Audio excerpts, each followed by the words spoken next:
بچه‌ها، امروز اومدید یه غذای مخفیانه برای نهار پدر درست کنید. من دوباره اومدم مغازه پدرم.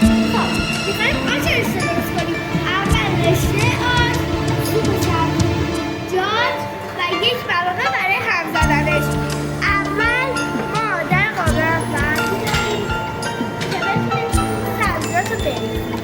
بعد این از سوپ سبزیجاتمون از این گوشه بازش می‌کنیم تا بریزیم. خب بچه‌ها، بریم که سوپ سبزیجات رو یعنی سبزیجاتش رو بریزیم. این آش رو که وحشت میشه.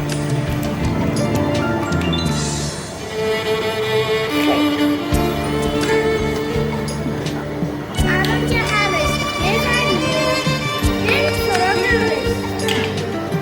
اینم رشته پرکنه. اول یه چند تا رشته برمی‌داریم.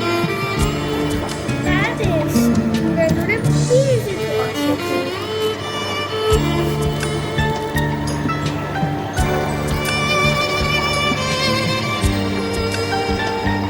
من رشته زیاد دوست دارم، ولی اگه شما رشته دوست ندارید کم بریزید.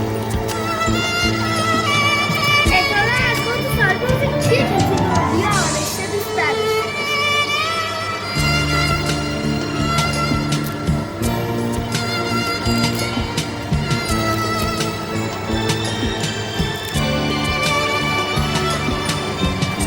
ما الان چند تا ریختیم ولی بیشتر هم می‌ریزیم که آشمون شلوغ نشه، سفت نشه.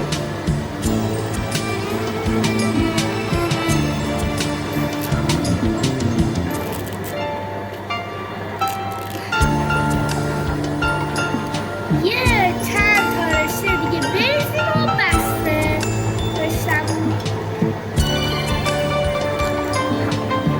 تا که ریختیم یه همش میزنیم و تا یه ذره رشته‌مون لخته شه. حالا چند دقیقه تا رشته‌مون لخته شه. خب بچه‌ها، یک دقیقه مونده و ما چند دقیقه هست. حالا میخوام بهش لوبیا اضافه کنیم.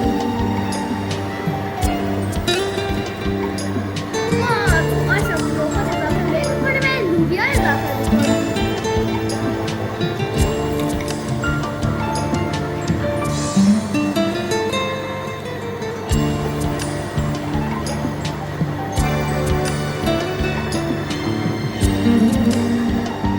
تو آشمون لوبیا اضافه کردیم. حالا داریم بخوریم. اگه دیدید سبزی‌های آشتون کمی گونه گونه شد، مشکلی نداره، فقط سریع چند دقیقه به همش بزنید. چون عادیه.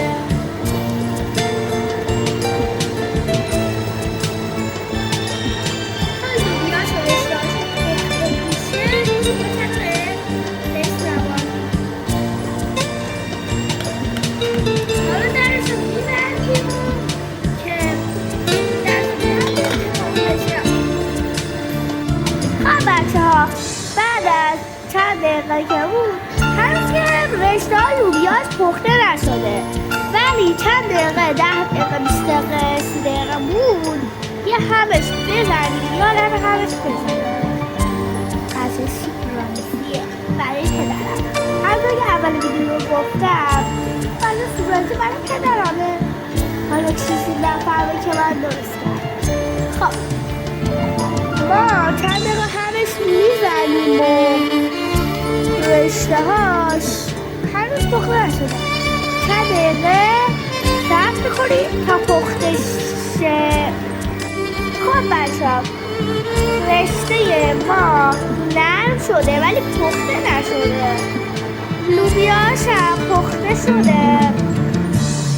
ما چند دقیقه بعد صبر کنیم تا رشته هاش یکم نرم‌تر و سرتر بشه. چند دقیقه همش بزنیم که دبخ ته نگیر آشتون. رشته‌اش پخته شده. ما میخوایم بریم سر پیاز پیاز داغ. خب بچه‌ها نوبت پیاز داغ رسید. ما کره و حلبی رو می‌ذاریم تو قابلمه و یه کمی روغن فعلا تو اولش چند دقیقه تومتو کره از خیلی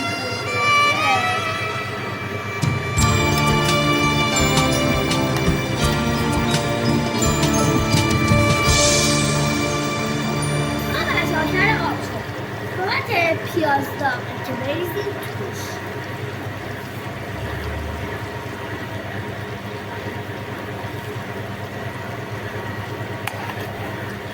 نوبت نعناست.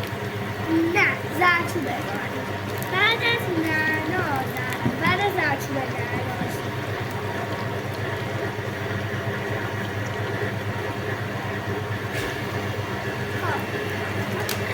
حالا نوبت نعناست.